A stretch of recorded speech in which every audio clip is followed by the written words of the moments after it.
it me you're looking for?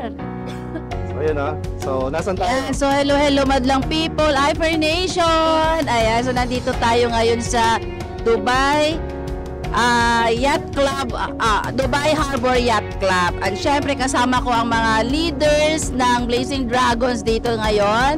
Ayan, at syempre kasama din natin ang ating pinakamamahal na AVP ng Ifer, Miss Marie. And of course, our finance head, di ba, si Miss Neri. Yan. Siyempre, bago man lang umuwi si Miss Neri, kailan may pasyal natin siya. Makita man lang niya yung ganda ng Dubai. Ayan. And siyempre, it's also incentive sa mga leaders natin na nagpe-perform. Yan. So, this is a lifestyle dito kay Ifer. Kaya join na kayo sa amin. Yan. Fantastic! A morning! Ifer Nation! Gaya-gaya lang yan. Ayun nga, katulad din na sinabi ng aming pinakamamahal na mentor ni Upline Telma. So, ito nga yung lifestyle. Isa sa mga lifestyle na ine-experience sa Ifer. So, nakakatuwa naman na kahit after work, so I'm doing this part-time, diba? So, after work, diba? Relax mode lang. Correct. O, yan naman yung beauty ng side hustle habang sinasabay sa employment. And nakakatuwa dahil blessed tayo na nandyan yung ating mga minamahal na AVP, si Ma'am Marie at si Ma'am Neri. Bihirang mangyari to kasi. So, napaka-swerte at blessed ng grupo kasi nandito sila, sinamahan kami. And hindi lang kami nagbabanding, kundi nakakarinig pa kami ng yung mga advices, yung mga motivational experience na mula sa experience din nila, no? So nakakatuwa namang ma-experience din to. And yun lang muna, so give chance to others. Ayun yung mga naghihintay dyan, ito na. Ba, sabi ninyo, office ang hinihintay. Ano pang hinihintay nyo? Ito na yon. Umpisa pa lang to, mga ka-Ifer. Ayun, i-invite ko nga pala yung mga friends of friends namin dyan na dati na sinasabi na maganda yung product ni Ifer. So ito na, hindi na kayo mahihirapan kasi dati, di ba yung shipping. Ito ngayon, nandito na. Nasa Centurion Tower lang. Building B, room 105. Ayun. Pero bago pala yan, nakalimutan ko. Thank you, Sir Tom, sa ginawa mo at salamat talaga sa, ito na po yun, yung binigay mo sa amin na pagtatrabaho na namin ang lahat ng ito, lahat ng effort na ginawa po ninyo rito. Maraming salamat po at hindi po kayo mapapahiya sa amin. Siyempre, Ma'am Telma, thank you so much dahil talagang pinush niya talaga to, itong Dubai na to, kahit sa group chat pa nga, di ba? So, super talaga. Si Ma'am Marie, thank you po. Ma'am Neri, thank you po sa nandito po kayo sa Dubai. Ayun, sige, magkita-kita tayo. Hindi pa to final, umpisa pa lang. Di ba? Thank you. Maraming salamat sa inyo for this experience before man lang ako umuwi. So, yun nga, sabi nyo, na-experience namin yung Dubai. And para mababalik-balik daw kami dito, di ba? So, maraming salamat sa inyong hospitality na hinahanap-hanap pa rin namin talaga ang hospitality ng Pilipinos, di ba? So, yun, sa experience namin sa hotel, talagang the best pa rin talaga. So, ano nyo yun, gamitin nyo yun, yung pagiging Pinoy nyo for the business. Thank you!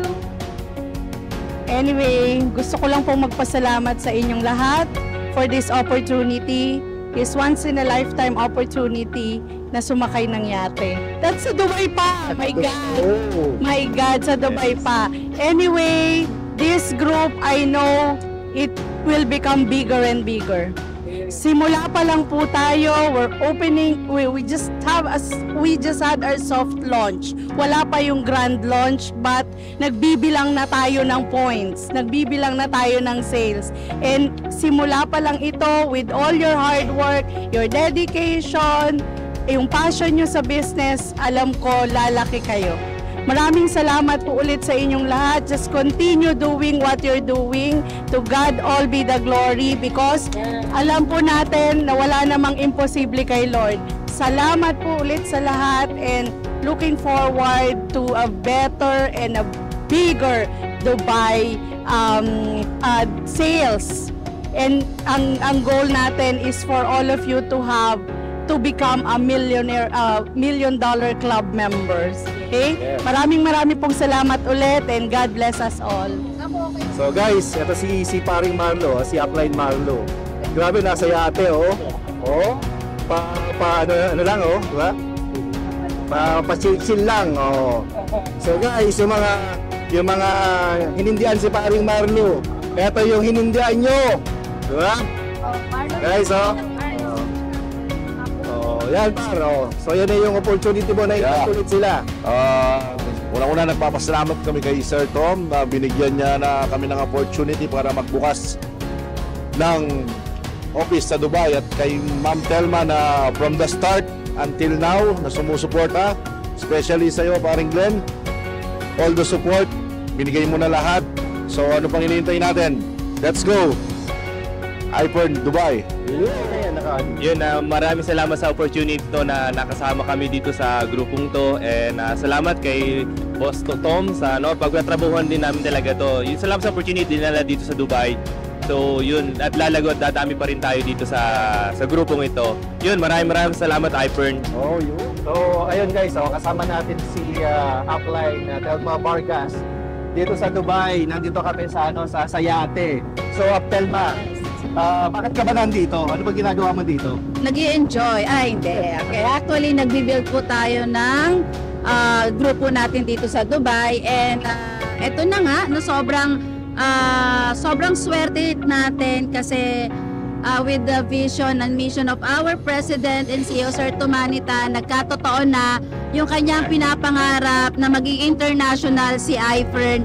And now, we are officially launch, di ba, yung ating office dito sa Dubai last Sunday. Nasa international arena na tayo. Yes, and we are so very excited kasi napakalaki ng ginagalawan nating market ngayon. And dun sa mga makakapanood nito, we are all invited you sa mga events namin, sa mga activity namin. Join kayo sa grupo namin, Blazing Dragons Organizations. We are just started, di ba? Nagsisimula pa lang kami. Sobrang ang dami-dami pang mangyayari. And we will make sure na mag-create tayo ng maraming millionaires and multi-millionaires dito sa Dubai and the rest of the world. Yeah. Nasa pioneering stage pa lang tayo. Exactly. Guys, pumwesto na kayo kasi kung hindi ngayon, kailan? Yeah. Oo, pag malaki na. Hindi, dapat ngayon na. Yes, ngayon na. Yes. So I'm looking for another 001 under my organization. So PM nyo lang po ako, Telma Vargas. Yes. Yan. So palakihin po natin yung network natin dito sa Dubai and the rest of the Emirates dito sa UAE. Sobrang nakaka-excite. So gagaya ngayon, kasama ko po yung aking mga leaders. Paikot mo yung camera. Yan. Hello kayo dyan. Nag-enjoy kami ngayon dito sa yate. No, it's of course, so after preparation ng ating launching ng office, at the same time yung mga sumunod na araw na katawan, ito naman po yung rewards para sa ating mga leaders. So imagine mo yun guys, ginagawa mo yung trabaho mo at the same time nag-enjoy ka rin. Yes, it's all free. Yan, so kung gusto mo makasama kami sa ganitong mga activity, yan, so join in our team and tomorrow we are going to Desert Safari. Yes, ayan, grabe. Tapos alam niyo ba siya nagdala ng iPhone dito sa Dubai? Yes. Ito lang yun ha. Yes, yung dating pangarap lang Uplen and now ito na siya, nagkatotoo na. So dun sa mga nagsasabi sa amin last year na pag may opisina na hataw, ito na. Ano pang hinihintay nyo? Diba? Tototohanan yun. Oo, yung mga papakainin ng alikabok dyan. Diba? Pakainin na natin ng alikabok. Correct. Diba? So, hindi po kami nagbibiro kung ano yung sinabi namin, tinutupad po namin. So, kayo na lang talaga ang kulang. And sayang yung opportunity na nasimulan natin kung hindi rin lang naman natin tatapusin. Correct. Lalo na Yan. may mga OFW dito, di ba? Yes. Kailan pa natin gagawin? Anong gusto nyo? Magstay kayo hanggang tumanda kayo dito? Di ba? Parang hindi na natin kakayanin yun. Tapos kahit gusto mo magstay, eh syempre hindi mo alam hanggang kailan yung company mo na magstay. Di ba? Minsan kahit mahaba pa yung stay na company mo, minsan nagpapalitan sila ng mga tao. Yes. So hindi mo alam kung kailan ka. So at least dapat may mga backup plans na tayo. So habang maaga, habang employed ka pa, gumawa ka na ng mga multiple stream ng mga income mo. So like for example ako, kami no, co-owner kami ng business, ng gasoline station. Pero bakit nandito kami? Naging manager din ako. Bakit nandito ako? Kasi nga dahil hindi panghabang buhay yung career mo sa company. So ngayon dapat meron tayo laging backup na magsusupport sa atin ano man ang mangyari tulad ng pandemic. Kung hindi ka ready, so saan ka pupulutin. So guys, ito yung sineset up natin para sa lahat. So pagtulong-tulungan natin para sa atin lahat to. So subukan nyo para makita niya kung ano yung meron dito sa grupong to, dito sa Yes, na to, yes. lalo na yung iFirst. Yes, siyempre no, kung gusto nyo ng pagbabago ng buhay, sa iFern lang yan ibibigay. Because in iFern, we change lives. Yun. So by the way, may interview kami kay Kabayan Rico Mondihar. Kung kilala niyo si Mr. Day to Day. Yes. Oo, so abangan niyo kami diyan. Oo, lalabas kami diyan. Oo. So kung hindi niyo sa kilala, hindi kayo taga Dubai. Yes. So, ayun, bye. Hoy, Apche, ha? May interview ka rin, ha? Hindi ka makakalusot, ha?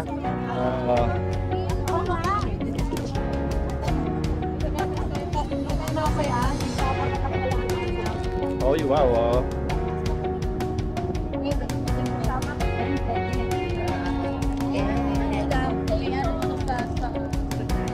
Picture tayo lahat.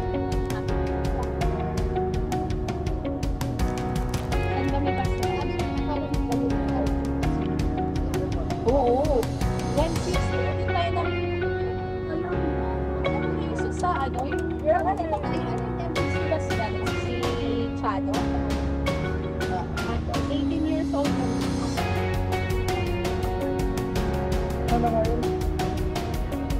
Hi! Ako si Cherry. Waitress ako dito sa Dubai, UAE. Isipin nyo, ang tagal-tagal ko na rito. Since 2004. Ngayon lang ako nakasakay ng yate. Nang hindi part-time, nang hindi sa trabaho, kung hindi bigay ni iFern. O di ba? Libre lang, wala kang gastos. Nang dahil kay iFern, marami pa dyan, hindi lang yate. Halina kayo sa iFern, hinihikayat ko kayo. Nga pala, bakit ako nag-join ng iFern? Dahil gusto ko kasing madala ang anak ko kasama ko. Kaya ako bakit nag-join ng iFern? Gusto ko makasama ang anak ko sa mga nagagawa ko dito ngayon. Libre lang. Kaya,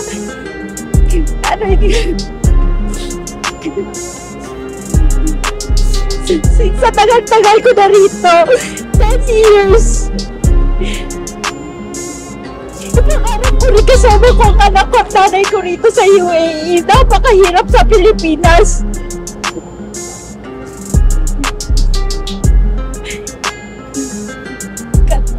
Ayoko na umiyak at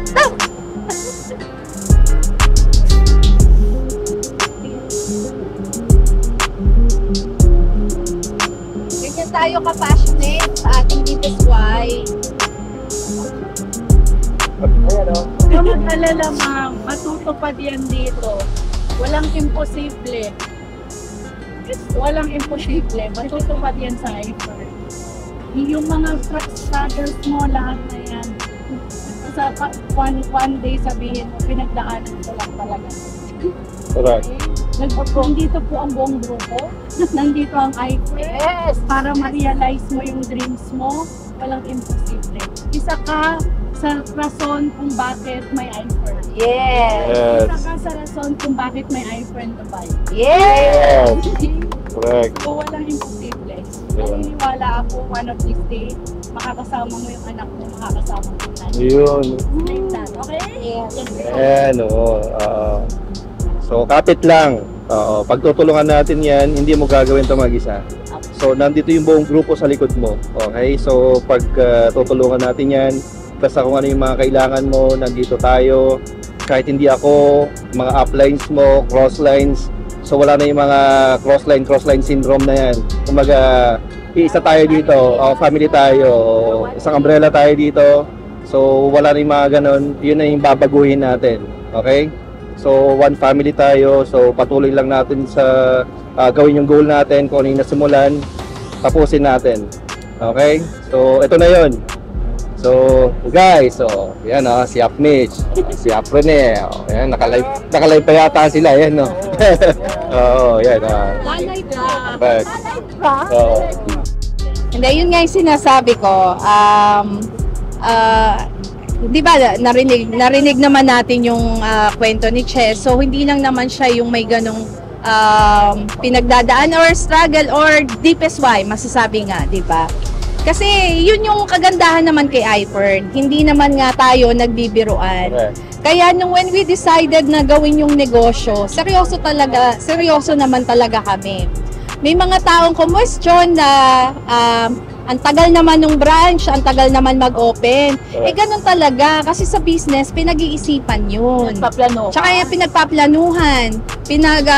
Pinaghahandaan yung kung paano yung implementation.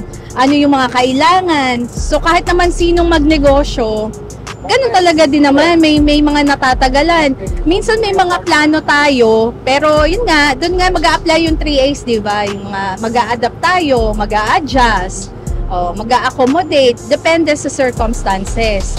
So yung dito sa iFern, nakakatuwang makarinig ng mga kwentong katulad ng kay Che. Ako ganun din. Syempre, sino ba naman yung ayaw na kasama mo, yung family mo, tapos yung tipong I will wake up when I want to wake up.